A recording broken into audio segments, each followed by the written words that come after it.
Hey guys, Momo back with another exciting episode of Fakemon World. This is a series I created to explore the world that Fakemon could live in, and the possibilities are really endless here. This actually started with my top 5 mythical creatures turned into Pokemon, and since then, I've had a few others made to fit into the world I've created for one of them. We're going to be exploring more of the region of Bahar.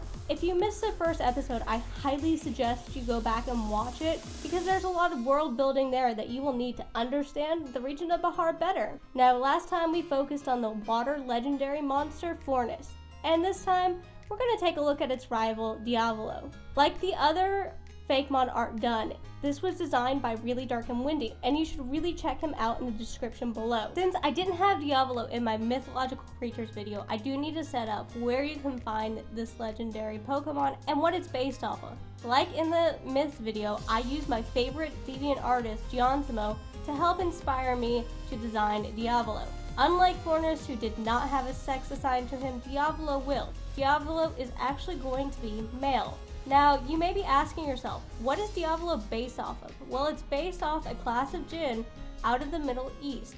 They are known as Ifrit, which is a class of Jinn that lived among humans. They are known to be cunning and very strong, living underground or in ruins. And they did have a social structure alongside the ancient Arabs. As most Jinns were viewed in the same way, a lot of people saw these Jinns as either unbelievers, good or evil, it didn't matter, but most people saw them as wicked. This will also help explain why it gets along with Hoopa as well. With its background out of the way, I do see the player finding Divablo in ancient ruins somewhere in the desert, and the reason why I don't think you can find it in an underground cave will be because of its height. I picture the ruins being a massive temple that the ancient people of Bahar used to give offerings to Divablo, kind of like Hoopa in the movie Hoopa Unbound. But for some reason, it was abandoned. Maybe because of what Hoopa was doing, or they started to fear Diablo's power. As you start walking up to the ruins, maybe you can find carvings of Divablo clashing with Fornis, as well as some more background for these two legendary Pokemon, which I'll kind of get into later.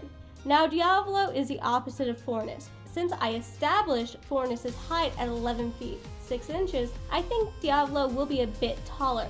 Not as tall as Hoopa Unbound, which I may remind you is 21 feet 4 inches, but taller than 11 feet 6 inches. So getting all the numbers out of the way, I think Divablo will stand around 17 feet 9 inches, which makes it the same height as Dialga.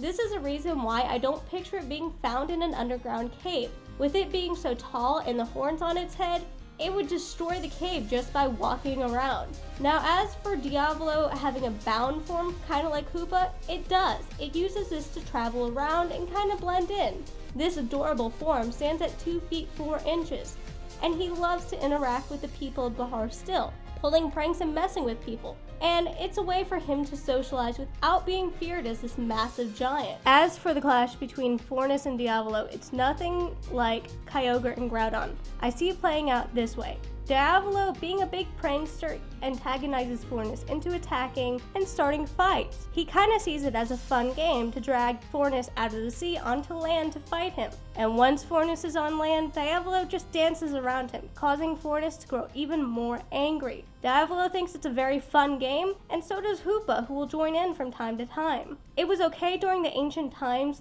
of Bahar when there wasn't many cities on the coast, but as more and more people started to move towards the coast, it became a bigger and bigger problem. One that Arceus himself had to come down to stop the fighting. Diablo's typing is going to be a bit different because of its ability. I know a lot of people would assume because it's based off an Ifrit that it has to be a fire type, but it's not going to be. It's going to be fighting electric, which is the first time you're going to see this in a Pokemon. And that's really exciting to me. With its yellow colored cowl around its head and the yellow fur around its waist, it really gives off the Thunder vibe in my opinion. As for its moves, it will get access to moves such as Bulk Up, Close Combat, Draining Punch, Seismic Toss, Hammer Arm, Charge Beam, Discharge, Electric Ball, Thunder Punch, Nuzzle, Wild Charge, Volt Tackle, Blazing Kick, Fire Punch, Flare Charge, Sacred Fire, and V-Create. Now, I'm not going to forget that this is a legendary, so it's going to get a good signature move. And I gotta go with calling it Storm Kick. It would combine fire, fighting, and electric type. Kind of like a high jump kick using elements. Now, getting to its ability, it's kind of like Delmize's ability Steelworker, but it's going to be called Fire Soul, boosting fire type attacks by 50%, giving Divablo access to the high hitting fire moves that it definitely needs. As for its stats, its speed would be 130, attack 170, defense 90, HP 120, special attack 70, and special defense 90. Divablo will be a fast-hitting monster that still is balanced and kind of a glass cannon at some points in times. As for its dex entry, Diablo's entry would kind of go something like this. In the ancient time of Bahar, Divablo was worshipped by the people. Temples were built to it where he could come and be among the people. As he grew in power, he started to taunt foreigners, causing floods on the coastal plains of Bahar, which caused the people to fear him. Along with Hoopa, Divablo caused much damage to the region, forcing Arceus himself to come down and stop the fighting. After his fun was stopped, Divablo noticed that the people feared him. Ashamed of his action, he withdrew into the temple's ruins. Some people say Divablo can change his size and visit the people of Bahar, pulling pranks on them when he gets too lonely.